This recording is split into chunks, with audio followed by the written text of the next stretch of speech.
Hi and welcome to the video. I'm Dame and this is Dame Over, the channel where I try not to get game over. And this time we're having a look at my new favourite game, Paladins. And I've made a build for the character Skye. So for those of you that are new to Paladins, here's a quick lowdown on how the loadouts work. You have a choice of one of 3 legendary cards, which can boost certain attributes or abilities, and the same goes for the other 5 cards, which have varying degrees of rarity. These range from purple, which are known as epic, to the blue, which are rare, and finally green, which are common. Apart from your legendary card, which is separate to your loadout, and it has a fixed ability to it, you can change the effectiveness of each of these through the use of points. Each loadout consists of 12 points. You need 5 cards, each card will take up 1 point, leaving you 7 to play with to boost whatever you want to increase the effectiveness depending on your playstyle. Now this is all very long-winded and actually really hard to explain, but it's easy to get quite lost when you're making your loadout for the first time, so I thought it worth mentioning. So let's talk about Skye as a character and how it might affect your playstyle. So she's a part of the flanking class. She's best used from behind or from the sides, catching people unawares. She's great at doing a lot of damage very, very quickly, and if she's used effectively, you can mow people down really quickly, as you can see in my footage. Her abilities are all geared towards her getting up close to the enemy without being spotted, so she can use her primary weapon effectively. These include Hidden, which makes her completely invisible and silent for a certain amount of time. However, you should be aware that getting too close to an enemy will reveal you. There's also an added 25% to her movement speed while the ability is active. Smokescreen stops enemies from being able to see in or out of the cloud, and if Skye enters its radius, she gains another 3 seconds of invisibility.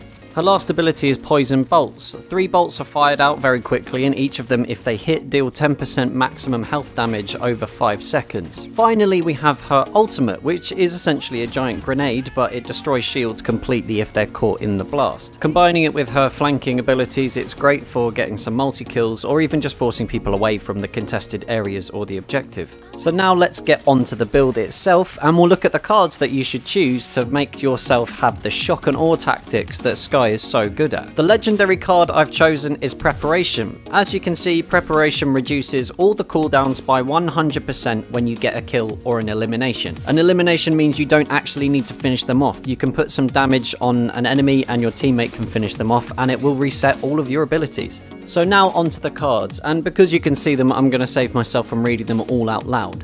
What you'll need is Healing Vapors with 2 points on it, Poisoner with 3 points on it, Ninja with 2, Victory Rush with 3, and finally Cloak with 2. As you can see, most of these cards affect movement speed, and especially when you're in Hidden. The way that you should play with Skye when you're using this build is by rushing in, doing some damage, either picking up a kill or mostly killing them, and then circling back round a different way to finish off the enemies.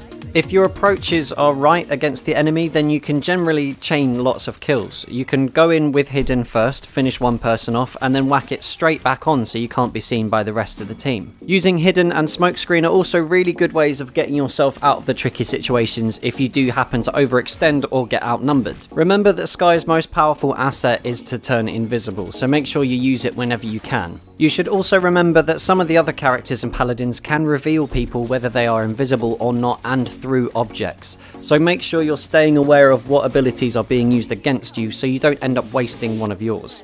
I've had a lot of success using Skye, and I've ended up at the top of the leaderboard an incredible amount of times actually. I think that her primary weapon is actually pretty overpowered. The DPS she can put down is ridiculous, to be honest with you. Even if you are getting up close and you feel like you earned the kill, it's so difficult to fight. And especially considering you can't see or hear her most of the time, it makes it almost impossible to fight against. That being said, until they patch it, I'd use Skye whenever you can.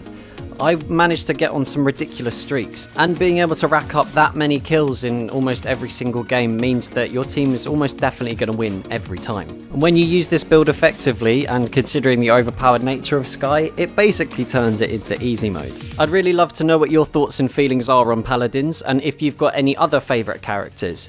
And if you think there's a way of improving my build, then please let me know in the comments below. If you've had a good time, then hit that like button, as it really does help the channel out, and if you're new around here, then hit the subscribe button too. Until next time, that's Dame Over. Peace.